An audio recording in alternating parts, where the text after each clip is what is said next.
Kasian kasian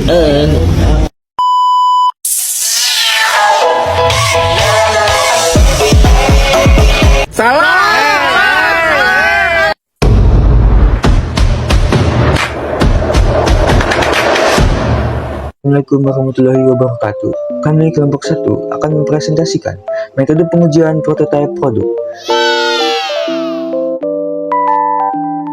Anggota kelompok kami yang terdiri dari Idil, Rin, Farha, Zaskia, Randy, Rangga, dan juga Ramdan. Metode pengujian prototipe produk. Konsep pengujian merupakan proses yang menganalisis prosedur statistik, membentuk ulang, dan mengubah ide-ide mengenai ide dasar untuk produk. Sebelum produk diperkenalkan di pasar, hal itu akan menguji keberhasilan produk. Hal ini membantu mengembangkan titik yang menyatakan kualitas produk, posisi, dan halayak yang ditargetkan. Pengujian terhadap konsep atau konsep testing adalah upaya memprediksi keberhasilan sebuah ide mengenai produk baru sebelum diluncurkan ke pasar. Sebuah pendekatan yang lebih efektif dalam pengujian terhadap konsep adalah pengembangan konsep, yaitu menyempurnakan ide-ide baru secara bertahap ke dalam bentuk yang paling mungkin untuk diterima di pasar. Hal ini dilakukan tidak hanya dalam kerangka memberikan ide-ide yang menjanjikan kesepakatan untuk bersaing di pasaran, namun juga panduan untuk berkomunikasi mengenai manfaat, kegunaan, kemasan, iklan, penjualan, informasi produk, distribusi, dan harga.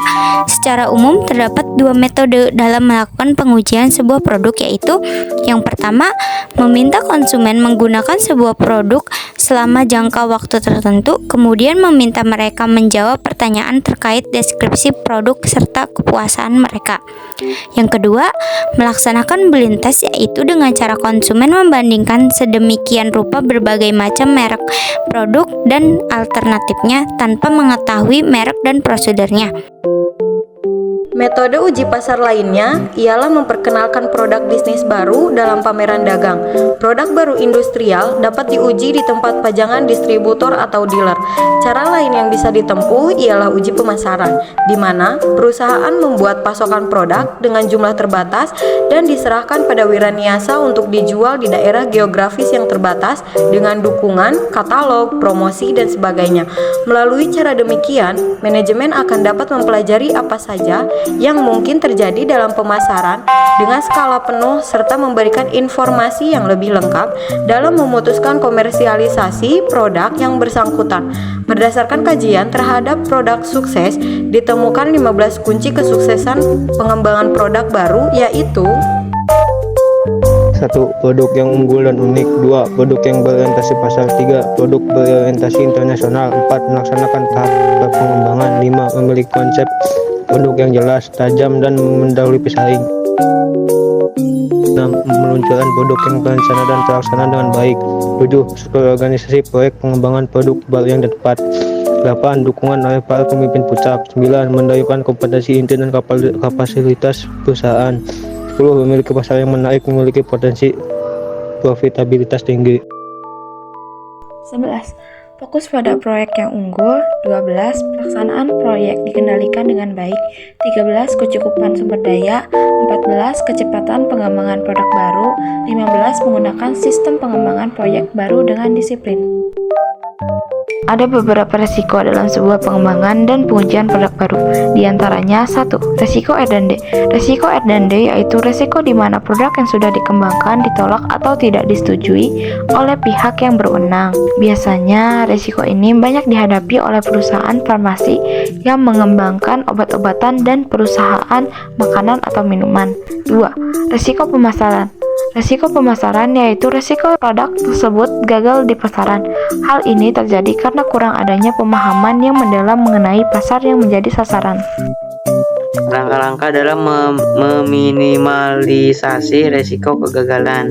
1. Market understanding, pemahaman pasar, misalnya dengan riset kualitatif, peningkat egorian, dan segmentasi untuk mengetahui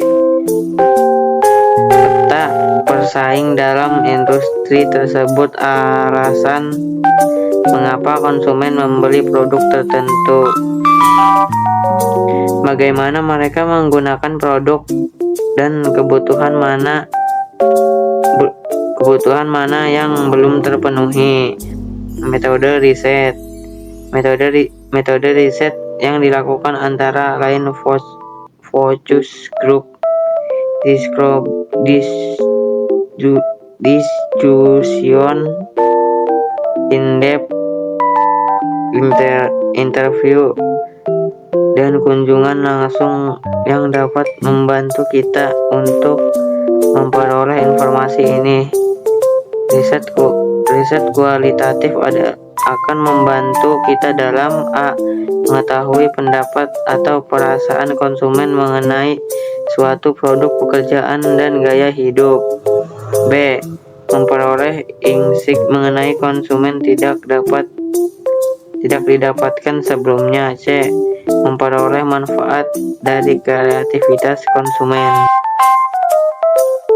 2. Ketika melakukan pendekatan kategori assessment research, kita meneliti perilaku konsumen terhadap produk dan penggunaan produk dalam suatu kategori. Bagaimana konsumen mengevaluasi mereka berdasarkan atribut produk, apa yang mendorong konsumen untuk melakukan pembelian, serta mengidentifikasi kebutuhan konsumen dan pemenuhan kebutuhan mereka. 3. Kemudian segmentasi akan membantu dalam mengidentifikasikan target pasar. Beberapa segmen memang menawarkan potensial laba yang lebih besar dibandingkan yang lainnya. Segmentasi juga membantu dalam membuat positioning produk yang tepat. Sekian video presentasi dari kelompok kami. Kurang lebihnya mohon maaf. Bila ada yang ingin bertanya, boleh tulis di kolom komentar ya. Terima kasih. Wassalamualaikum warahmatullahi wabarakatuh.